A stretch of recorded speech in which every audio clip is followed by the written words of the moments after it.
quê? Porque a gente não começa montando quartos super top. A gente abre os quartos que dá para abrir, tá dando lucro, a gente vai melhorando eles e vai abrindo mais quartos e melhorando eles. Às vezes a gente pega coisa que tem que reformar. A da Praia de Iracema que a gente pegou, tinha infiltração em quase tudo, assim, tipo, ela tinha 16 apartamentos, mas ela tava assim com problemas estruturais. E a gente terminou de abrir o penúltimo quarto agora em dezembro, a gente pegou ela em março.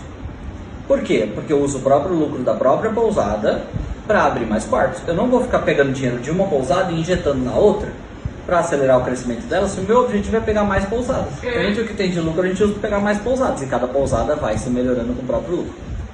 Só para você entender um pouquinho da lógica.